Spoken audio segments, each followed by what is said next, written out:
This is our brand new second-hand BMW i8. Now, it looks absolutely gorgeous, but we need to make sure we protect this guy because there are a lot of bad drivers in Seattle. We've partnered up with Torvo to show off their dash cam and to put it in the i8. We trust it to protect our car.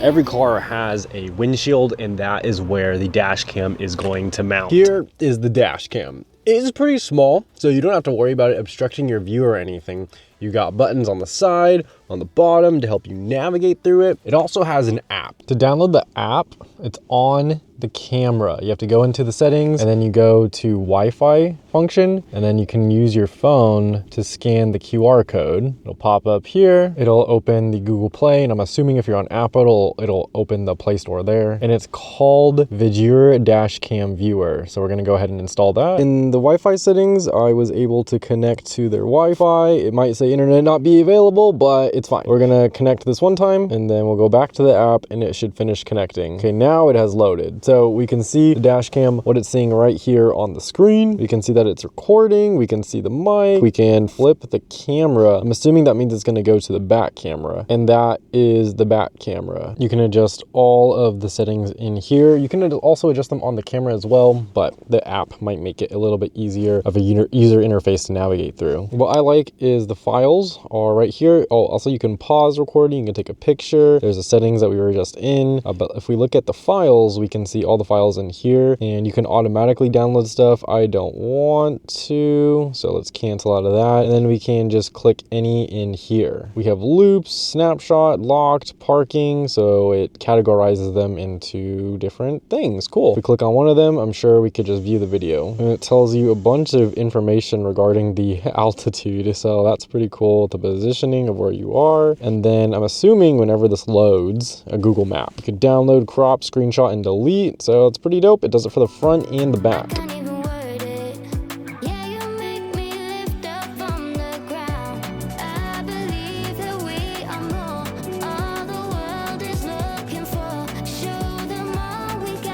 It's adjustable, has a 3M mount on the top, a wide screen in the back. It already comes with an SD card. Now, I've experienced so many dash cams that don't come with an SD card, and it's so annoying. It's like, okay, now I gotta go buy another one. This one comes with it already installed. You can just pop it out of the camera, view your files if you need to, or go through the app. Now, this isn't the only camera. You actually get two. So this one goes in the rear view mirror so you can see everything around you. You're protected from the front and from the back. And that is just going to plug into the side of the camera right here. It comes with an extra long wire, so it should just be able to mount through the pillar up top and then go out through the back. Now, this BMW is a little bit of a specialty car, so we'll see how easy it is to wire that. But if we can wire it in here, it could be wired in any car.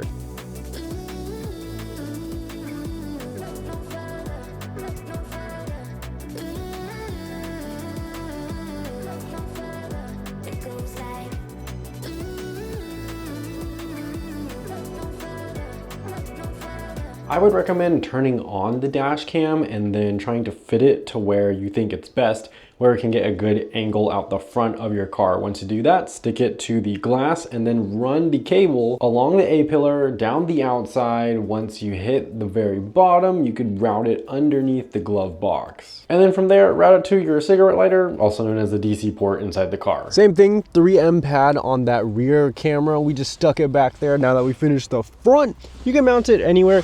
It actually has a hole on the bottom to where I think you could put a screw through if you wanted to mount it like on your roof or something, but we're just gonna stick it on here. Now we're gonna take all of this cable, it comes with a lot, we're gonna wire it through the header back to the front. By the way, I had to switch the orientation of this one back here, so the wire is actually coming out on that side instead of this side, and that's just to get it to line up properly. Just FYI, when you're mounting it, go in the app, connect it first to make sure you have a good view. And that's pretty much it, y'all. That is the Torvo dash cam, the whole setup, the back one over there, and the front one right here. Now we're gonna be posting videos if we see any crazy stuff on our Instagram, so go follow us over there, and if it's really crazy, we might make a video here. We got more mods coming to the BMW i8. We just got it. So phone mount is mandatory. I don't know what else we should do. Body kit, exhaust, leave them in the comments below. If you have a dash cam that you like, let us know as well. We're gonna be using this one,